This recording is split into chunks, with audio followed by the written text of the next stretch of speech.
I try to blame the courts. I try to blame the DAs and the judges and my lawyer because he trucked me and, all this stuff. And, I even blame like the survivor of my crime, like why he even tell on me. You know what I mean? Like you should just kill me on the streets. Don't tell on me. You know what I mean? So, and that was just a mindset that God he was challenging now. Like it ain't them. You can't blame nobody but yourself. You make these choices. It came a point in time in my life where I became a man and I needed to start seeing and stop blaming like what people taught me and start saying, okay, well, yeah, they taught me that, but I don't have to keep living like that.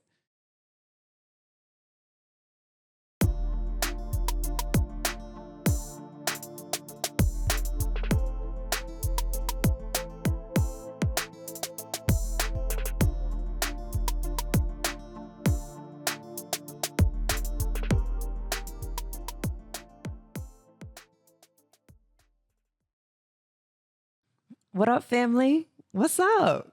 Thank you for sitting with us. Thank you for listening to us. And I got another incredible man here for you to meet. Boanergez Martinez is here. Welcome to the show. Well, thank you for having me. Yes, we are so excited. Our girl, we got this. We have this incredible community of women and men. And at Prism Way, we have this incredible community, period, family. So having you here to share your story, we want to know everything about you. Y'all have this beautiful community in this organization, Prism Way. We don't know about you, Boanergez. What's up with you? Where are you from? Well, I'm from Inglewood, California, not too far from here. Inglewood is like, I see it as a place that like, has a lot of beauty, a lot of history, a lot of different ethnicities, culture, a lot of great things about, the city. But there's also a dark side to the city too. And that part is where I grew up in, and it was full of like gang activity, criminality, just a lot of poverty, things of that nature. And I got used to, being in that type of community. And for me, it was normal. It was beautiful to me, just to be able to be a part of not even knowing that it's a struggle, that my mom had to go through, and just the community as a whole, like just trying to be able to, walk around the neighborhood and be feeling safe, and, even, feeling safe around police and all those things, you know what I mean? It just, all these things that played in my young mind, really just being ignorant to what's going on. But just for me, it was like the happiest place on earth. Like, But how? So how were you introduced to the gang? And what was your family dynamic like? So my mother and father, they actually migrated out here to the U.S. from El Salvador. In like, I say like the late 70s. And we I was born in Inglewood, so we moved to a certain part of Inglewood on the north side. My mother moved there like in the early 80s, and I was about like 5 years old when I was over there. And that was my introduction to the to my neighborhood and where I grew up at. So when did you get introduced to the gang and that community of feeling at home? So it was I say it was my story is a little unique because I was Hispanic moving into this neighborhood, and it was like predominantly African American. Okay. And the street that I stayed on was actually like the street where all the gang members hanged at. Like we just happened to move on that street. And so my older brother, that's like 8 years older than me, he joined that gang in our neighborhood, like when he was probably 13. And so I think that's how I was exposed to just the gang life in as a whole. Like he actually made it okay to turn my mother's house into the hangout spot. So everybody used to come over there, and all his friends, and I walk out the house and it, like 6, 7, 8 years old, and it's like 20 gang members in the front of the house, and they got their colors on, they hanging out, and they'll brace me as like a little brother. So they, I got a lot of attention from the older gang members in my neighborhood. So it made me feel good, Yeah. because my father left when I was 5 years old, and I never seen him again. He went back to El Salvador and he started another family out there. And so me not really knowing what's going on, I had a lot of questions, asked my mom what's really going on or where, my father was at. And these are questions she couldn't answer at the time, or maybe she just felt like she wasn't ready to tell me. And so I didn't even know it, but I started to develop a lot of resentment towards him. You know what I mean? So I just felt like, man, I don't need him. You know what I mean? And I started looking up to my older brother. He became like the father figure, you know what I mean? Of course.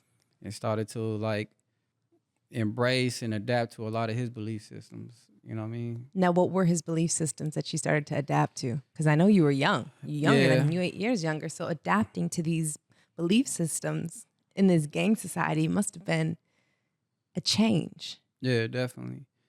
Like for me personally, I grew up, like in the 80s, early 90s. So like I used, I like Ninja Turtles and like, I like, like it's crazy because I used to like climbing walls and jumping on roofs, and like it was just like, I was just being a kid riding bikes and stuff with my friends, and but that's what I did outside of being at home. And then when I came home, it was just like, my brother would be in the front with with a lot of gang members. They hanging out. They got there's a lot of womenizing going on. They got guns that's visible. They're not really hiding what they got. You know what I'm saying? It's drug dealing going on. It's alcohol and drug abuse going on. Just a lot of criminality. I see them come back with stolen property and stuff like that. But I was just exposed to a lot of violence, and I seen from what my brother used to tell me was like he just his belief systems was basically what he got from the gang, and he just gave it to me, and basically out of him just wanted to show me love and show me how to be a man in his way of thinking. You know what I mean? He only gave me what he had. You know what I'm saying? So I couldn't even, like, now I look back and I couldn't even be mad at him because he really loved me. He just wanted to show me how to be a man because my father wasn't there, and this was his best way of showing me. Right. And basically it was, if I had any conflict with anybody, resolve it with violence. If I wanted to get money, like sell dope, you know what I mean? Sell drugs, and don't just have one female, have a lot of them, you know what I mean? Because like one female it's not enough, or you know what I mean? So and even just showing emotions, like, or expressing how I felt was like, that was a sign of weakness. You know what I'm saying? So just all these like even crying was like not permitted, you know what I mean? So all these things I was being raised with, I was being shown that this is what it takes to be a man. And so I adapted to those belief systems. Wow. So when did you fully pivot, and when did your life change? It took a while. But my life started to take a turn when I committed my life crime, and I was sentenced to 35 to life in prison. And at How that old time, were you? I was 25. Yeah. I was 25. So I say that sentence was not just the crime that I committed, but also all the stuff that I got away with. You know what I mean? Because I know a lot of my peers, they went in 16, 17, 18 years old. And for me, I was committing crimes since I was like 12 years old. Wow. So, and I just got away with a lot of stuff. You know what I mean? So me living the life I was living, just constantly living in violence and aggression and anger, living in criminality, doing all these things that I just did on a daily basis. Every day I was doing this. And and me getting away with it was like, okay, I'm always gonna be able to do this. Like, I'll be able to be a gang member, and do what I want to do and be in a lifestyle of criminality all my life. And I never thought for once that I was gonna go to prison. Wow. That's how my mind just went into insanity. Like, even seeing your friends being locked up, seeing my friends, you thought you were untouchable. I just thought I was untouchable at Wow. that time.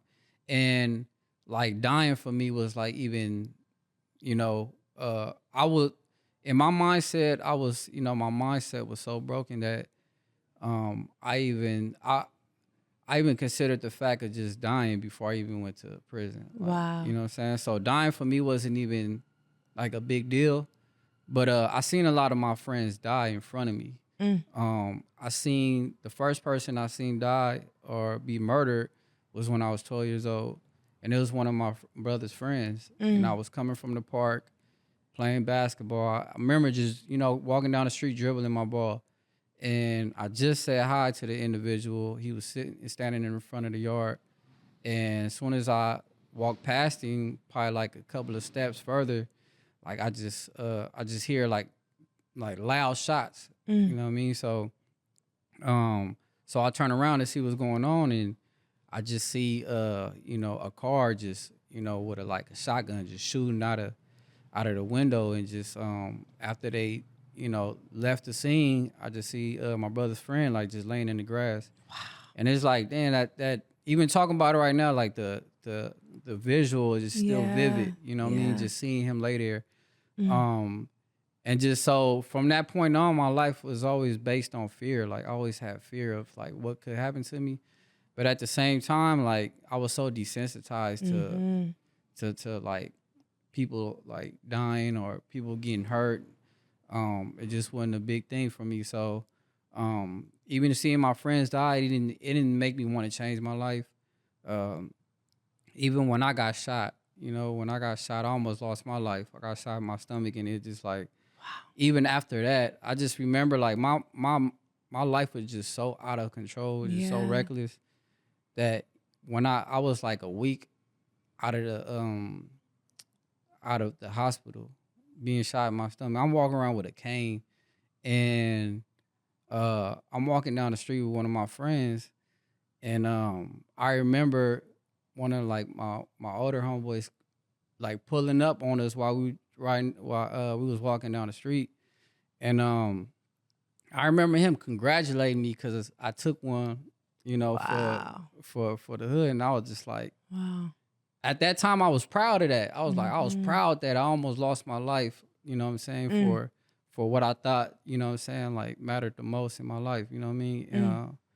And I look back, now, and I just like, man, I can't believe that I got congratulated for almost losing my life. You know what I mean? Like that was a good thing.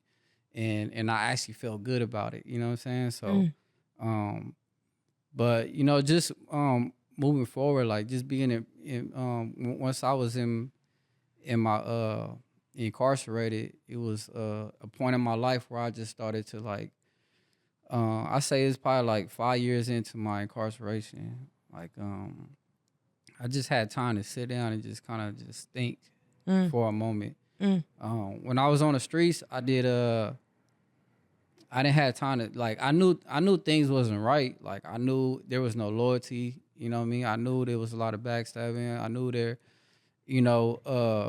I knew it was a time in my life where I was always putting my life on the line. I see a lot of my boys wasn't doing the same thing, and it was just like I knew it was an imbalance, and it was just like, I just moved on. Right. You know what I mean? I didn't have time to really think about it. I just felt like this is my life. I'll just keep living it out like this. You know what I'm So saying? now you're in prison and you finally get a chance to sit with yourself, to actually be still.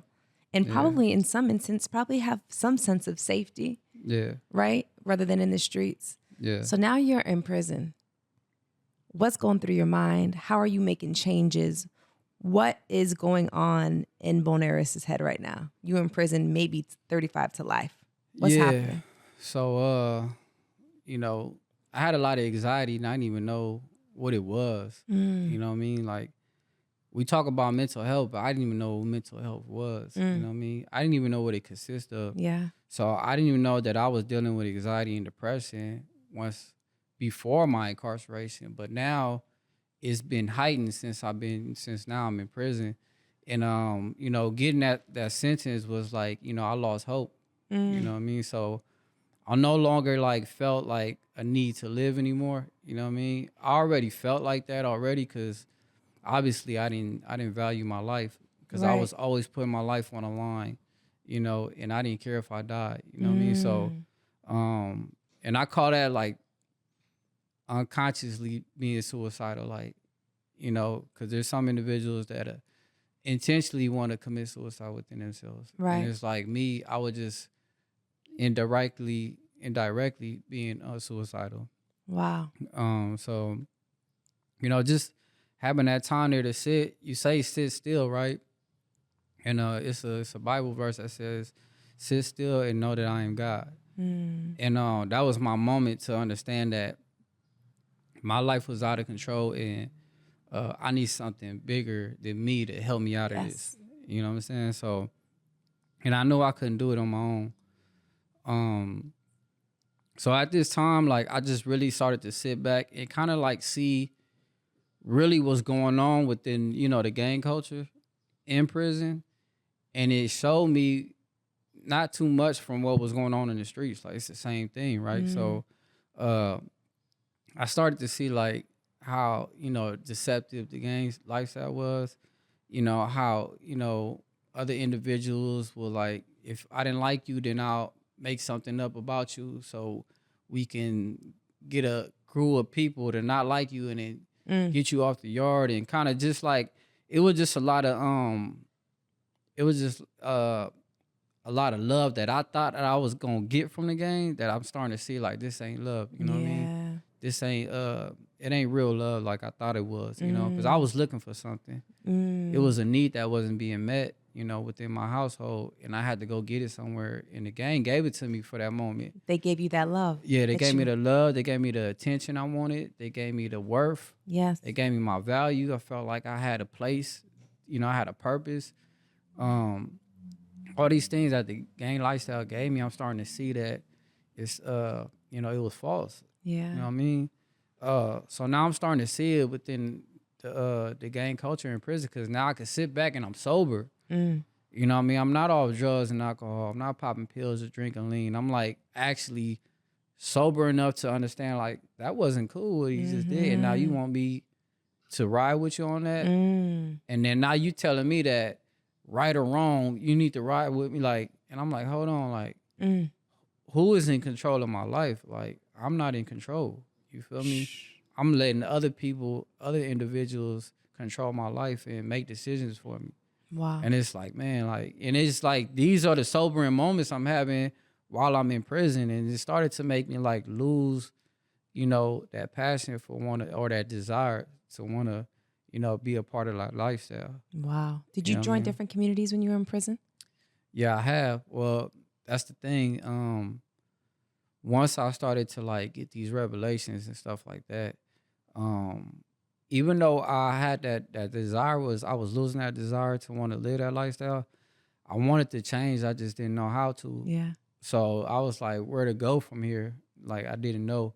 So that's when God stepped in. You know what I mean? Because now he knows our hearts. Like we could play it how we want to play it on the outside, and other people could see what they see on the outside. But God know your heart. And even though I was starting to, now I'm putting on more of an act of like, all right, I'm here, but I really don't want to be here. Yeah. I really don't care about this meeting right now and what's going on the yard. Like I really don't care about all that right now. You know what I'm saying? Like I'm thinking about other things right now. I'm thinking about my daughter. I'm thinking about my mother, like how much stress I put on her. Now she's sick. You know what I mean? My daughter's having graduations. I'm not there. Birthdays. You know what I mean?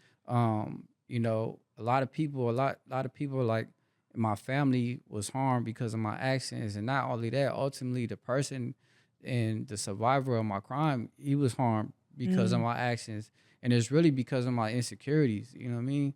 And so I started thinking about all the people I harmed and like all the damage I've done, And I started to look at self instead of everybody else. You know what I mean?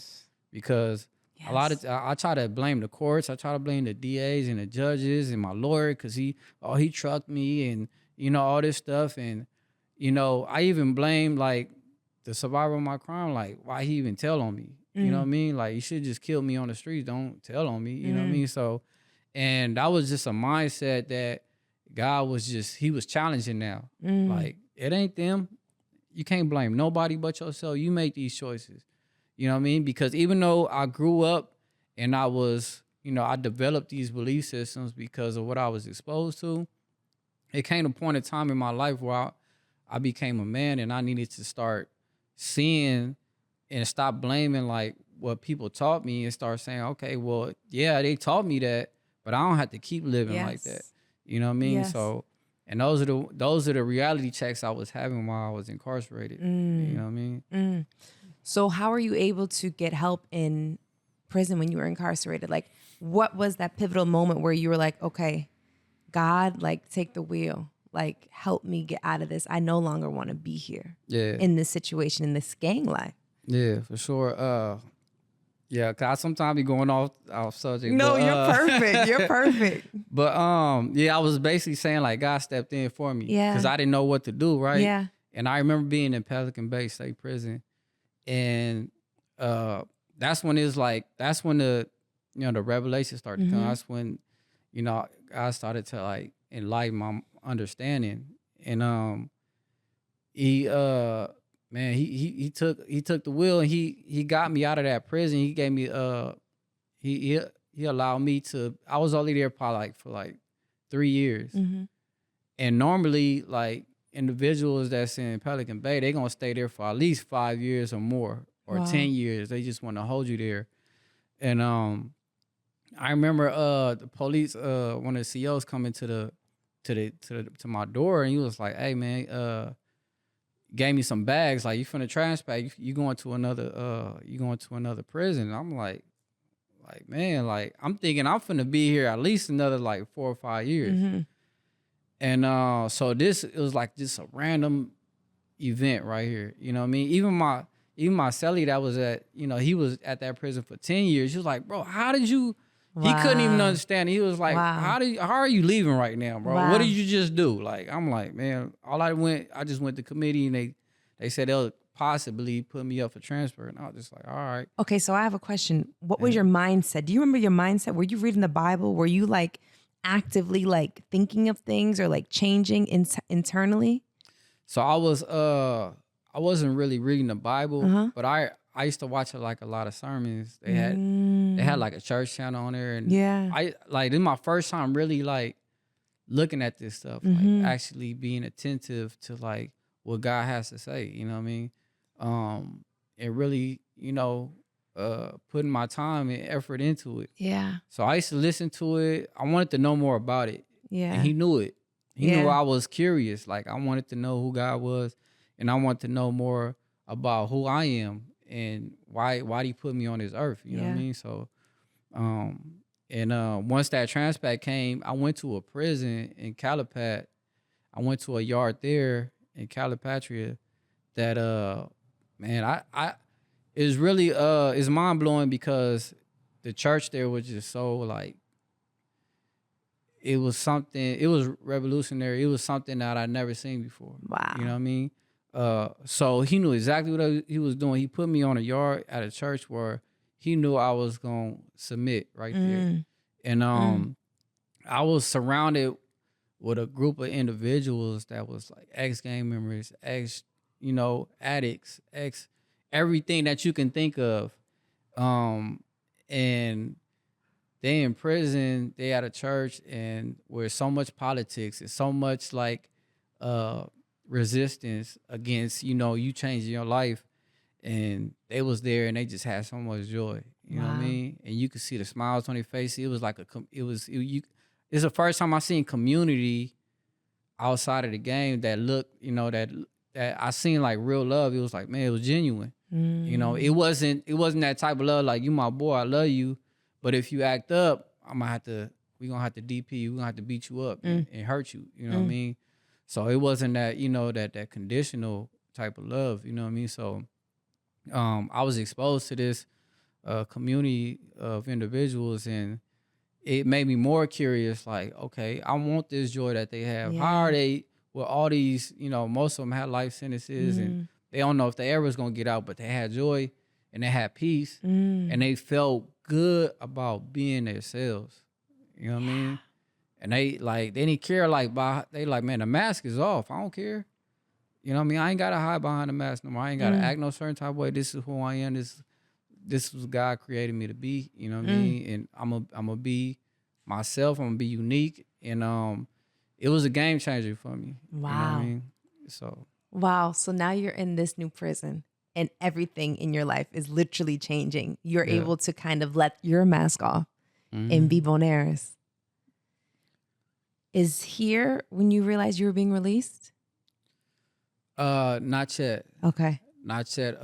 Because when I came into Calipat, I was still, you know, I was still like gangbang. I was still in the criminal lifestyle. Coming in to this prison, I was still representing myself as my old, you know, Your my old old self. name and things of that nature. I was still resistant, right? Because it was fearful to let go of something that I knew all my life. So I had one individual, his name is Parvin Tanner, and he's like, he played a big role in, you know, getting me into the church. And I remember he used to come to my door all the time. He just be like, bro, what's up, man? You want to come to church with me? I'm like, nope. Like, get out of here, bro. Like, nah. And he just kept trying to get me to go. He was just like, man, he was actually like just bugging, man. You know what I mean? But he didn't give up on you. He didn't give saw up. you. He didn't give up on me. And you know, whatever God put on his heart, you know what I'm saying? He was just consistent. You know what I mean? And he kept trying to get me to go to this. It was like a 2-day service where, you know, staff come in and, you know, they do this like big old event, and it was like church based and stuff like that. So I had to sign this paper in order to be out there, because we was gonna be out there past count time and stuff. So he kept coming to my door like, man, sign the paper. I'm like, no, bro. I kept sliding it back up under the door. Like, I'm not, like, I don't want to go to your little event, bro. I'm cool. Like, thank you, bro. Like, we could do something else. You know what I mean? So he, like, after like the 5th time that he came over with this same paper, I'm like, is that the same paper you got, bro? It's all wrinkled and stuff. I'm like, bro, look. So he came, and this is how he got me in. It's crazy, right? Because he was like, man, staff gonna come in. It's gonna be people from the outside. They gonna bring outside food. And it was like, bro, like, they brought in, he was like, man, they gonna have pizza, donuts, all this stuff. And then God knows how much I love pizza. Like, I'm in prison. Like, I'm not finna eat no pizza no time soon. So it's just like, oh, man, he had to hit me with the pizza. So I'm like, You man. going. Yeah, he got me. I said, man, all right, man. I'm over here like, man, sign the paper like, here, bro. Like, all right. So I get in there, and, you know, I got more than some pizza that day. You know what I'm saying? Because, you know, I end up surrendering my life to Christ, and that's when it all began. And from that day on, it was hard for me to you know, to embrace, you know, who I really am. And I think the hardest thing for me was not like well, I say the scariest thing for me was not knowing what was like me getting hurt for leaving the gang or what's gonna happen to me. The scariest thing for me was like, who am I outside of the gang? Like, what's my identity now outside of the gang? Because that's all I knew, and I didn't know who Boanergez was outside. Like, who is that?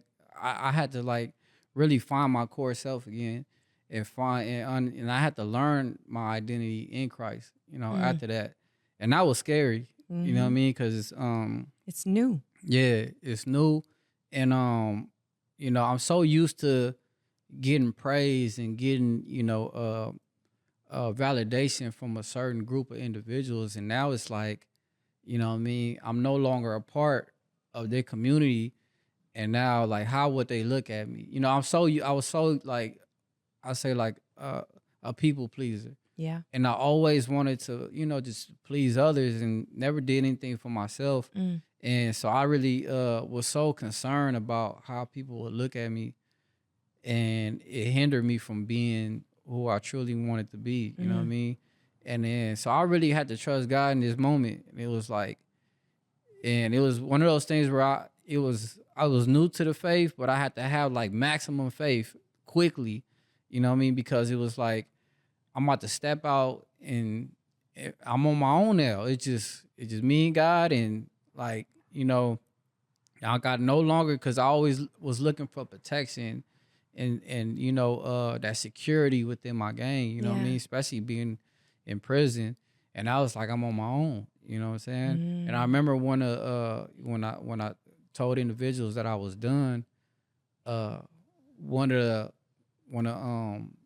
the older men that you know actually was like had hold of the yard, like actually was running the yard. He was like, you know, he knew me from the streets, and he was just like, man, look, like, don't worry about what nobody say. Like, I got you. Like, you know, like, ain't nobody gonna do it. Just all I need you to do is just stay true to what your decision, and just know, like, whatever happens, we're not gonna protect you no more. Like, we're not gonna, if you get into any issues right now with any like individuals in prison, like, you probably got a debt or anything. If you do anything grimy, like, we're not gonna be there for it. That's on you. You know what I mean? So, and I told him, man, like, you ain't gotta worry about that. Like, you know what I mean?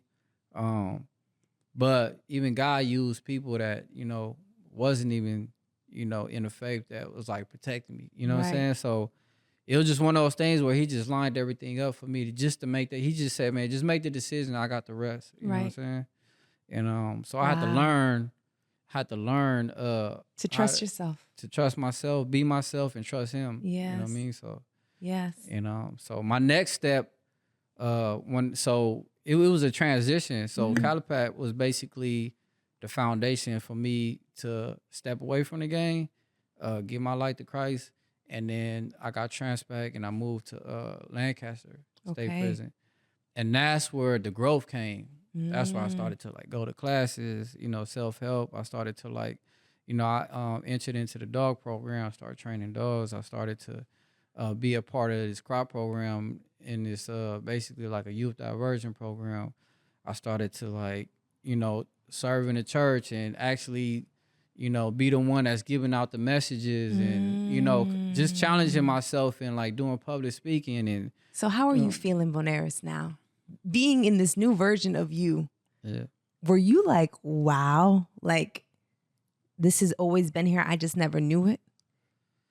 Yeah, I'm learning things about myself that I never knew I can do. Like, I'm learning a new side of myself that I never knew existed. Wow, that's so beautiful. Yeah, and it was like it was mind blowing for real. Yeah, you know, but God was just showing me how much potential and how many gifts and talents I have, and how much of an impact I can make, you know, in other people's lives. And you know, he started like revealing my gifts while I was in there. You know, he started to give me peace while I was in my worst place. He started to show me what joy looked like in the worst time of my life. And it was like I couldn't believe like how I was feeling or where I was. It was just like I had no worries. You know what I mean? And everything was stripped from me, but I had no worries. You know what I mean? And at this point, you had a new community around you. I had a new community. How did that feel? It felt safe. You know, it felt hopeful. It felt amazing. It felt great to be able to be around like-minded individuals that's headed towards the same goals, and being able to like go through the struggles of changing and being able to fall and then get lifted up by, you know, a new community of individuals that encourage me to keep pushing, you know what I mean? And not live life in the rear view, but just keep pushing, you know what I mean? Understanding that we're not perfect, you know what I'm saying? But at the same time, take accountability for your actions, you know what I mean? And that's why I started to learn like responsibility, and like I started to learn empathy. I started to learn patience. I started to learn like what love looks like, you know what I mean? What a man looks like, you know? And I started to renew my mind daily, every day, and started to challenge belief systems. You know what I mean? Mm. And What did that look like? Challenging belief systems. it looked like a battle. Mm. It looked like a battle of these belief systems, a force here of belief systems, and a force here of another army Mm. of positive beliefs that's challenging them, and we just constantly clashing. Mm. And it was a daily battle in my mind. Right. You know what I mean? And the more I started to fill it up with this new knowledge, the more these belief systems started to um, basically like disintegrate, because it's like these ain't making sense now, because these new belief systems that I'm learning, this new knowledge that I'm gaining is saying like it's really challenging these belief systems to the point where it's like this don't even make sense. Yeah. Like that doesn't really make sense. How you gonna say somebody else made you do something when it's my choice at the end of the day? Like how like, man, even saying something dumb is the devil made me do it. Like, Yeah. no, I'm in control Yes. of my thoughts. Like anything that happens first is a thought, and then I can either challenge that thought or I can come in agreement with it and do it. Right. You know what I mean? So it's just like for me, saying that somebody else made me do anything, it's like, nah. You know what I mean? So it's like, or even that happened because he made me do it or whatever. Right. You know what I'm saying? It's just like, nah, it's no longer other people being a No. problem. I was the problem. And some things need to change within myself Yeah. before things could change around me. You know what That's I mean? radical responsibility. Yeah. And I You know. think that's when that real self-actualization, that real higher self starts to come. When you can be radical responsible for your life, Yeah. for your thoughts, for your choices, that's when Boanergez comes. For sure. Like that's when the real you is like, like this is actually me. For sure. That's so amazing. Yeah. You know, it's interesting because I sit here with you incredible men and I'm like, actually going to prison was your gift. It was. It was the moment that changed your life, that got you to be still, that got you out of that space, that got you to sit with you, to make different decisions, to change your thoughts, to challenge authority, to have the power to be like, I no longer want to be that person. Yeah. This is who I am. For sure. And it's I'm so proud of you, and it's so courageous of you. So now you're in this new light. You shining differently. I'm sure you walking differently. He got a cool ass walk. Boanergez got the coolest walk of all of them. Don't tell him I told you that. So now he got this walk. He knew. That's funny. Now he's new. So now you get informed that you're gonna be released. Yeah. How are you feeling? What was that moment? Do you remember when they told you? It was unbelievable. I couldn't believe it at first because me being released was only a like a dream. You know, it was a vision, but it wasn't reality. You know what I mean? I remember sitting in my bunk and just literally like having constant visions and dreams of what it would be like if I was home. Wow. What it would be like if I was with my kids, if I was, if I was able to walk, to the beach, you know what I mean? Like, these are all just dreams, like visions, like, you know what I mean? And I thank God that he still gave me the ability to still be able to dream or to imagine. I lost my imagination a long time ago. And I stopped imagining myself of who I can be. You know what I mean? And that's because of all the negative events that caused trauma in my life. Yeah. I just lost my imagination. I remember I used to imagine when I was a kid I was a certain superhero or something. But I lost that, and God gave it back to me. And he started to see myself, envision myself as the father I need to be. Yes. The man I needed to be as a community healer, like a leader, like, you know what I mean? A good man, like in a relationship, whatever I started to imagine myself again as this person, you know what I mean? Yes. And So when that time came, it was just like, it just confirmed like my dreams coming true. Yeah. And I remember before, because I got my sentence commuted by the governor, you know what I mean? So by Gavin Newsom. And like me coming home was just like I said, it was just like I just imagined it. Yeah. But I started to put my thoughts, and I wanted to make them a reality. So I remember writing on paper, and it's I remember writing on paper saying that I was thanking God for my immediate release. But thank you, God, for my immediate release. And I put it on my cell wall. And so like my bed would be here and my wall is right here. So every time I spent over and got up, I had to look at that. Wow. And I had to not just look at it, but I had to say it. Yes. And it'd be days where I look at that and I just be like, I'll be angry. Yeah. Of course. Because I'll look at that and it's like, it's not happening.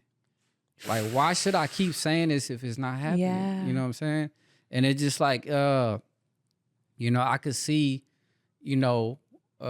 like the devil trying to discourage me by what I see. And, in the Bible, it says we walk by faith, not by sight. So a lot of times what we see will discourage us because it don't look like what you're saying or what you believe in. And so every time I looked at that paper, even when I didn't want to say it, I had to say, thank you, God, for my immediate release. And, it's crazy. And it sounds like a fairy tale, but like months later, I say about like a year later, I got an interview by the governor's office to get, for my commutation. Yeah. And that got granted. And then it was just, everything just started speeding up. And then so now I had to go to the psych evaluation, and that went well. Then 3 months later, I went to my board hearing, and my actual board hearing was 2045. So me being here right now talking to you is a miracle within itself. Wow. You know what I mean? So my sentence got reduced to be able to go to board early, and it's another verse that says that, the king's heart is in God's hands, and he, like the waves of water, he could turn it each way he wants. And I felt like, he had the king's heart in his hand. And he said, out of all the names in the in the California Department of Corrections, he said, Boanergez, wow, you the one. You know what I mean? And he put me on his heart, and it's crazy because after you get found suitable at board, you gotta wait 120 days or either 150 days in order to get released. Right. So you already got the release, you already got found suitable, but you still gotta wait. Right. Those extra days. And so I remember waiting and sitting there, and it's like my 119th day. And I'm like I went to go see the counselor, like, hey, I still haven't got any papers for, to sign for my release. Like, what's going on? And he was like, he looked on the computer and he was like, oh no, don't worry, they'll be here today. Tomorrow you'll be released, and it says immediate release. And I was like, okay, it didn't click in, right? But I went back to my cell and I seen the paper and it was like immediate release. Yeah. And it was That's just what you wrote. That's what you wrote and you would look at that every day. Wow. Yeah. That's so powerful. It made me emotional right now. Yeah. It's like I just That's so powerful, Boanergez. You are so special. I know how big God is. And a lot of times I limit him sometimes. Like, he ain't bigger than my circumstance. And at that day he showed me, like, man, I'm bigger than a life sentence. Like, you know what I'm saying? And from that day on forward, it's like, I live my life now for me. I'm so proud of you. Your courage, your strength. trusting the process, holding that vision is hard. It's tough. You dropped so many gems. I'm listening to you and I was like, oh, I need to hear that today. I need to walk by faith, not by sight. And if you didn't have that life experience, you wouldn't be able to sit here and share this with all of us. Nope. So for everybody watching, listen to this, man, because it is so special. Amen. Your thoughts create your reality. And having that patience and holding that vision can change your entire life. Yep. I'm like in awe of you in this story because it's one where people call manifesting right now, right? Like you literally manifested this, probably without even knowing it, but you trusted yourself with the guidance of God and this new change that you wanted to create in your life, and you did it. So now you're out. Now you're a free man. What was it like coming back being a father? Because I think a lot of people probably that have been incarcerated, being a father is something that's probably hard to endure. So now you're out. It's tough. When I was incarcerated and received my sentence, the mother of my child was 3 months pregnant. So my youngest, Zion, she was all she knew me was from prison. Mm-hmm. So my whole time in prison was her coming to see her dad in prison. Mm-hmm. And that's all she knew me. All she knew was that I was seeing my dad, but he's not coming home with me, and I'm trying to figure this thing out. My oldest, Amara, she was 8 years old when I was incarcerated. So she already had like a relationship with me, and she was like my biggest like cheerleader. You know what I mean? And in her eyes, I never did anything wrong. You know what I mean? And me being the person I am and understanding like, the destructive person I was, I'm like, man, like, she only knew. Yeah. But in her eyes, she like, man, I don't care like what you did. Like, you the best dad ever. You know what I mean? And you make me think of my dad. for sure. Yeah. Cause those girls, man, they so attached, to their fathers, and it's like she knew what I was in there for. Yeah. And she like, I don't care. You my daddy, and you the best. You know what I mean? And that encouraged me to want to be, to want to be better, like to want to change, not to get out of prison, but just because I want to, I just want to be a better person. Yeah. You know what I mean? So, coming home, me and Amar's relationship it was good because she already had a certain perspective about me. Yeah. You know what I mean? So in my head, I already knew like I can't, I can't catch up and try to make up for all the days and all the years that I lost with them. So I just started from now on. Yeah. Like from March 10th when I got out in 2023. You know what I mean? Like I'm starting from there on. We gonna I'm gonna be the best father that you ever had. So even being going through that situation, being in prison, actually made me a better father for her because I had nothing to give her when I was out. You know what I mean? So me and my relationship with her was good. I was just being patient within myself. I had to be patient with myself and understand that, like kids, they got their life too. You know what I mean? So I can't force a relationship on them. I can't force time with them. And it's just like, these are the things you just got to stay connected. Sometimes they might not hit back. They might be doing something else, or you might leave them a message. They might not hit back or whatever, but you just got to be consistent and just let them know I'm here for you. Yeah. Like whenever you got time, I'm here for you. And a lot of times when our kids don't give us the same love we give them, it brings up those old traumas of like rejection and stuff like that. So, it's just me feeling rejected and just like, oh, I don't want to talk to y'all because y'all don't reach out to me. But really, but that's just me being selfish and, not, like you say, being responsible. Like, I'm at the end of the day, I'm still a father. I'm gonna keep reaching out to you. I don't Yeah. care if you never hit back. You know Yeah. what I'm saying? Because I'm Yeah. gonna let you know that I love you, Mm-hmm. and I'm gonna let you know that I'm here for you. Yeah. You know what I mean? And that I apologize for all, for leaving you. So my youngest daughter, Zion, she's 13, and just with her, it just she barely knows me. Yeah. So I had to really be patient with her. I had to really be empathetic with her. I have to be merciful. All these things that God gives me on a daily basis, I have to give to her. And just be and just be okay with, if I tell her I love her and she's just like, "Hey." Yeah. Not even okay, but just a K. You know what I'm saying? Yeah. They hit you with a little text or something. I know what And you're I'm saying. just like, okay, all right. Well, I just left you like a whole paragraph for how much I care about you, but it's just like, so, and it just be, it's just those things. You just got to really be, you got to be patient with them and just be understanding. Yeah.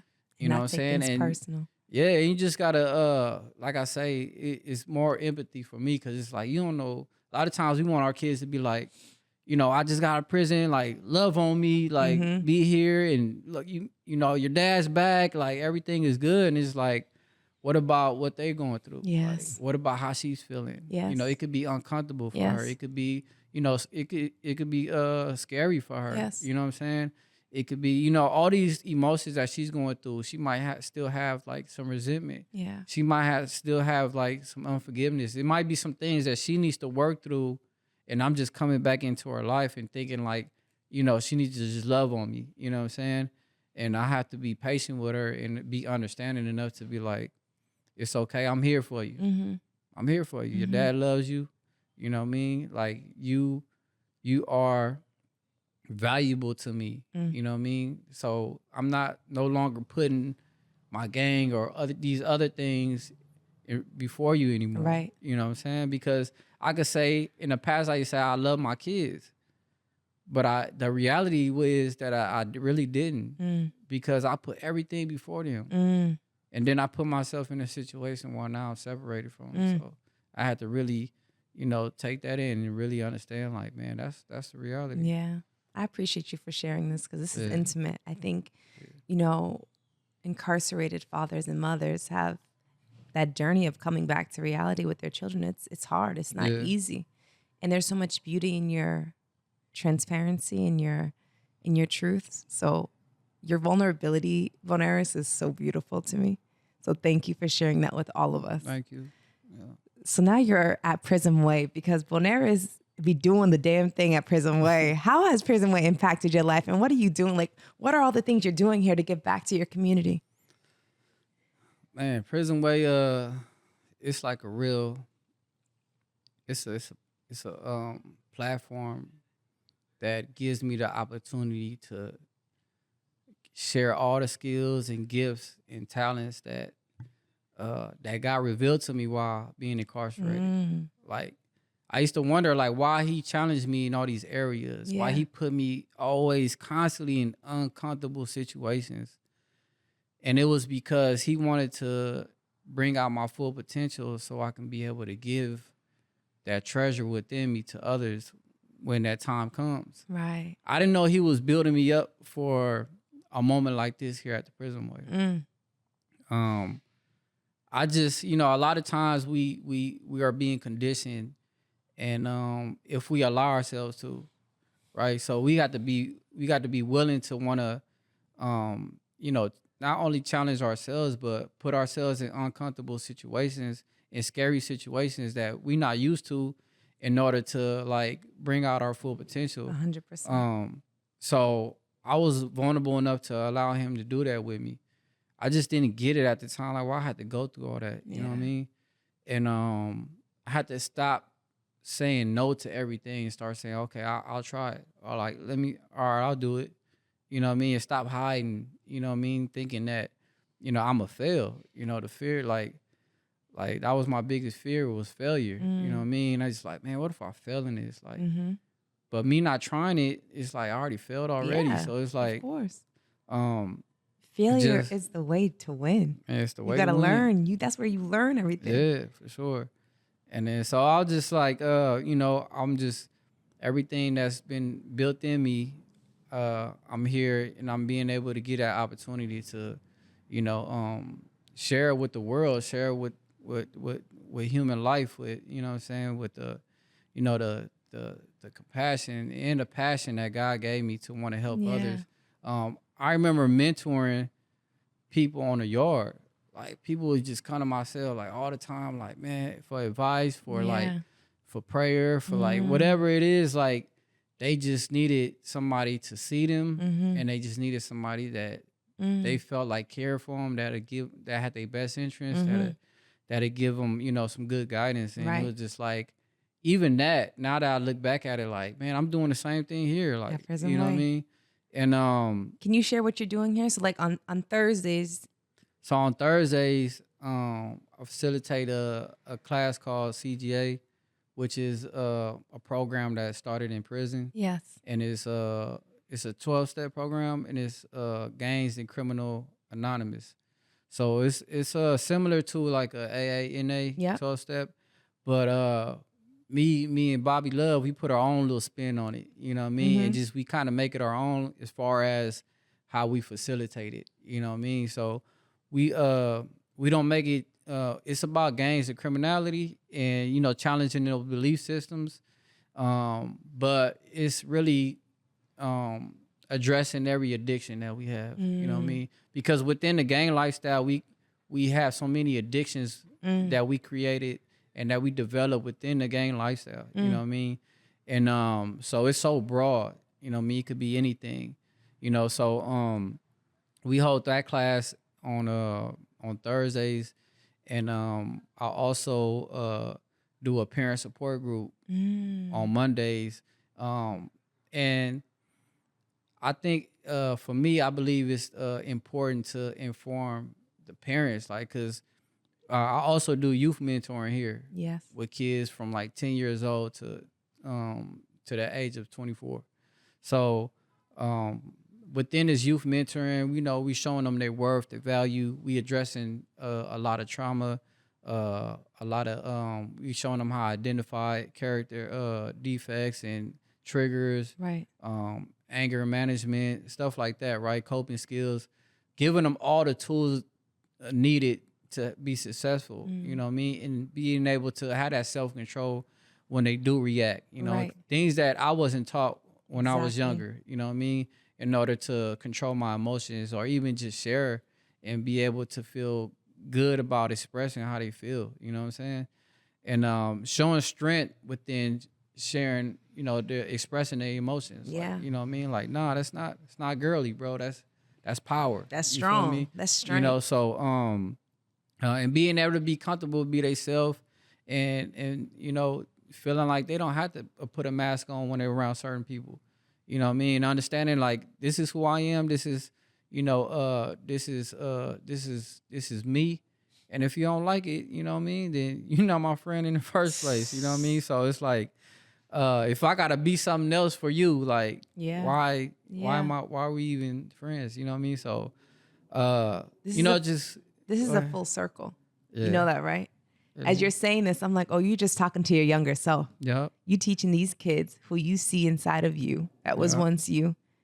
You're literally speaking that life that you needed to have spoken into you when you were 10, 11, 12. Yes. It's like such a beautiful full circle moment. I was like, oh, Boanergez, you're healing your inner child Yeah, and literally impacting all these children's lives. for sure.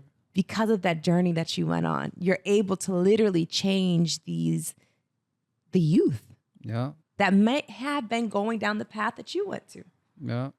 I mean, that is such a full circle moment of life. That is the reason God put you where you are today. Amen. And I tell the kids all the time, like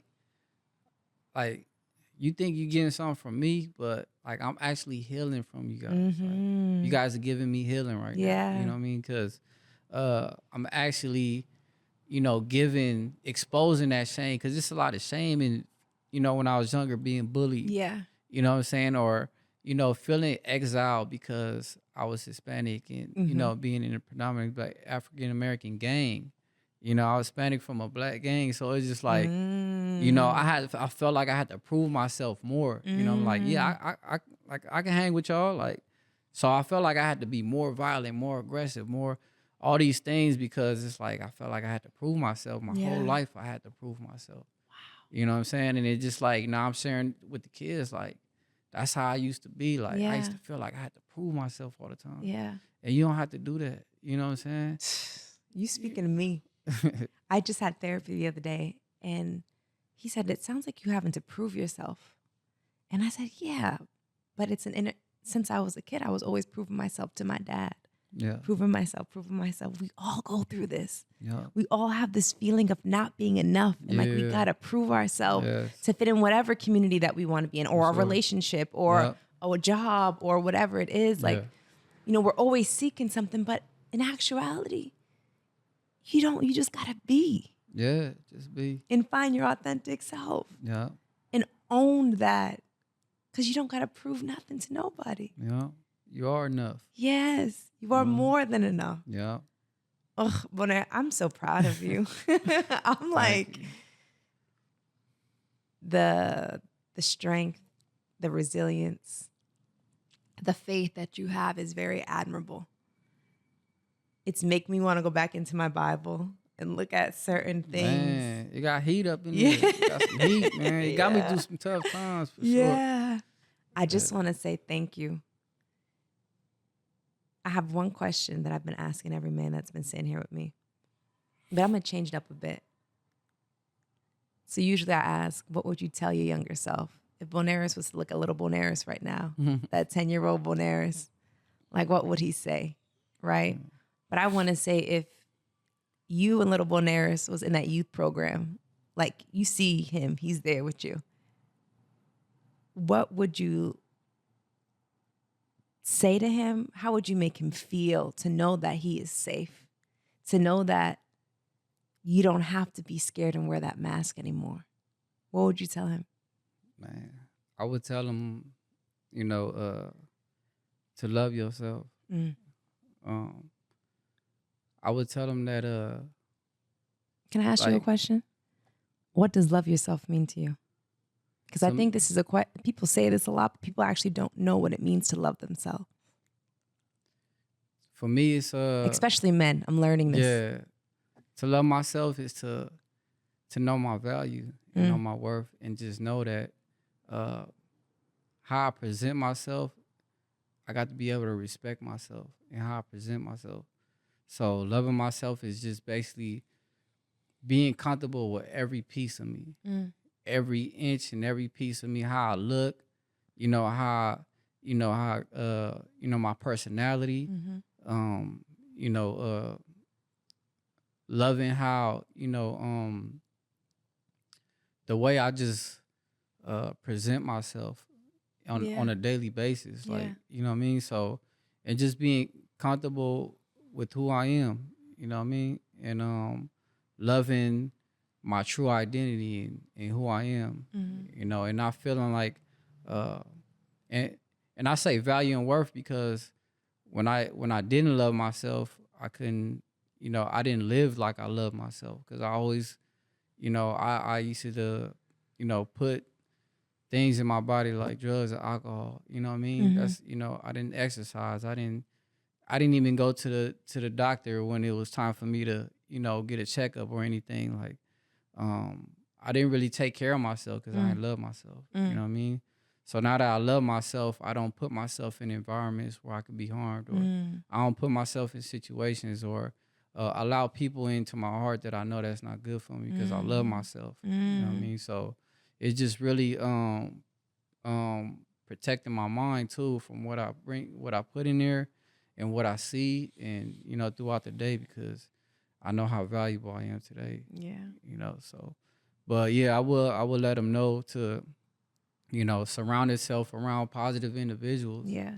You know what I mean? Because when I left my gang, I had to leave a group of individuals that was negative, and I had to find people that was conducive to my, you know, positive behavior now. You know what I mean? Because I can't take the new me and then mix it with the old. Right. You know what I mean? Because it won't mix right. You know what I mean? we won't even meet. We won't be on one Right. accord. So I had to put myself and surround myself around individuals that was like minded. Yeah. So I would let him know, like, to be to first of all be yourself and be around individuals that love you for who you are, and most of all because a lot of my pain, a lot of my hurt came from my father leaving. I would let him know, that he, even though you don't have your earthly father, you got a father in heaven that loves you. So you do have a father, and you haven't been abandoned. You know what I mean? So that's what I would let him know, and that he has value and worth for sure. That's so beautiful. One of the women on our show, Lorelai, she said, "I'm a child of God, and for that I can never be abandoned." Yeah, And it's so true. yeah, we're not alone. Ever. Even though feel like we alone at times, Yeah. we're not alone. We're never alone. Yeah, for sure. As a man, as a woman, seeing this man in front of me being so vulnerable and so honest and so true, it inspires me. Y'all go through so much more than we ever know. The suppression of it all. Yeah. And then the beautiful journey that you just shared with us, it blows my mind to see where you are today, which what you shared with all of us today. So I just want to say thank you for being you, for alchemizing your life into this goal that you're making now and the impact and the changes that you're making on literally this world, on the people, on the parents, on the kids, on the youth of LA. Yeah. You're amazing. For and you sure. deserve all the love and all the good stuff that's coming your way, Boanergez, because you deserve it. Thank you. I thank you for finding God. I thank you for holding the vision. I thank you for having that faith. I thank God that you wrote that down. Immediate release. I thank God that you looked at it every day. And that's a sign for anybody listening. Yeah. Write your vision down and hold it. Don't let nobody take that from you. Write it down. Write it down and look at it every single day. Yeah. Because only you know what you are capable of, Yeah. what you can hold. Don't let nothing stare with you, like nothing steer you off that track. No devil, no nothing. Yeah. You got this. Even on your worst days, you still got this. You got this. We got this. We got this. We got this. I thank you. For sure. Thank you. Truly, madly, deeply, I thank you. And also too, I forgot to mention What? the youth barbershop coming soon. Oh yeah. Yeah, so I'm getting that started right now too. That's amazing. You know what I mean? So we having it's cuts and combos. I You know what love I mean? that. I love that. Straight I up, love yeah. that. That's so beautiful. Thank Using you. your talents to shine on everybody around you is what we're here for. Sure. So thank you for the beautiful alchemy of Boanergez Martinez. No, thank you for having me. I appreciate you. Look, y'all can join us over here at the Prism Way and Girl, We Got This. If you want to connect with us deeper, subscribe right down here. Leave a comment, leave a review. If you guys want to get more in touch with the Prism Way and learn how you can get involved, please go on www.theprismway.org. It's an incredible organization of these incredible people. It's really like home. Like I will come here now every other week just to be in home with these beautiful people. Like it invigorates me. If you want to get in contact with us at Girl We Got This, www.girlwegotthis.co. I'm here for you. Send me a comment, a review, a message, whatever you need. We got you. Sis, to my brothers, we got this. Her show is fire too. You better watch it. Thank you. We love y'all. We got this.